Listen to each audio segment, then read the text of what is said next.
નમસ્તે. કેમ છો બધા? ભાઈ, વરસાદમાં ઘણીવાર એવો વિચાર આવી જતો હોય નહીં કે ભાઈ આટલું બધું પાણી આકાશમાંથી પડે છે કેવી રીતે? તો એ જે આખી પ્રક્રિયા છે ને એને જળચક્ર કહેવાય. હવે આ જળચક્ર શું હોય ખબર છે? શરૂઆતમાં જે આપણા જળાશયો હોય, નદી, તળાવ, દરિયો વગેરે, તેનું પાણી ઉનાળાના પ્રખર તાપથી ગરમ થાય અને તેનું બાષ્પીભવન થાય, જેને અંગ્રેજીમાં ઇવેપોરેશન કહેવાય. હવે આ બાષ્પ એટલે જે ગરમ વરાળ છે એ ઊંચે ચડવા લાગે. હવે આ બધી વરાળ અને બાષ્પ જે ઉપર ચઢે એ પછી ભેગી થઈને એનું ઘનીભવન થાય. ઘન એટલે વાદળ, એટલે કે આ જે બધી વરાળ છે બધી ભેગી થાય અને એમાંથી મોટા મોટા વાદળ બને.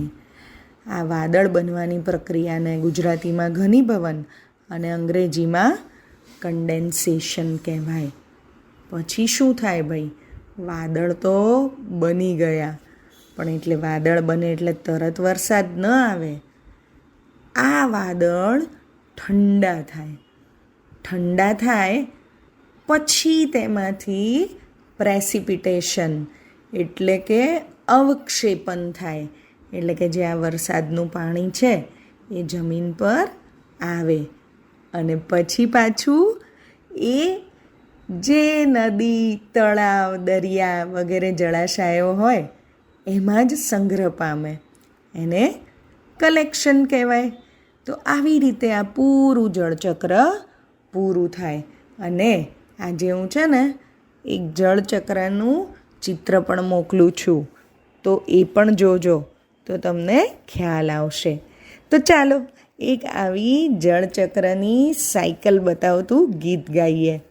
આ ગીત કવયિત્રી ત્રિવેણીબેન પંડ્યાએ લખ્યું છે અને દીવડા એવા બાળકાવ્યના સંગ્રહમાંથી લેવામાં આવ્યું છે અને આપ સાંભળી રહ્યા છો તન્વીના સ્વરમાં.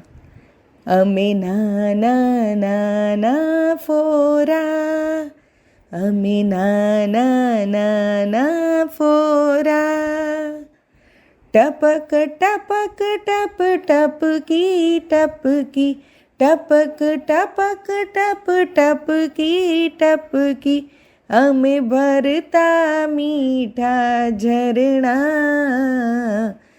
ભરતા મીઠા ઝરણા, અમે નાના નાના ફોરા, અમે નાના નાના ફોરા. સાગર જળમાં જઈ સંતાતા, સાગર જળમાં જઈ સંતાતા, અમે પ્રખર ઉનાળે તપતા, પ્રખર ઉનાળે તપતા, અમે પ્રખર ઉનાળે તપતા, અમે નાના નાના ફોરા. બાષ્પ બનીને ઉડી જાતા, બાષ્પ બનીને ઉડી જાતા, વાદળ બનીને તરતા, અમે વાદળ બનીને તરતા, અમે નાના નાના ફોરા, અમે નાના નાના ફોરા. પાછા ધરતી પર અમે ફરતા, પાછા ધરતી પર અમે ફરતા, મીઠા જળને ભરતા, અમે મીઠા જળને ભરતા, અમે નાના નાના ફોરા, અમે નાના નાના ફોરા.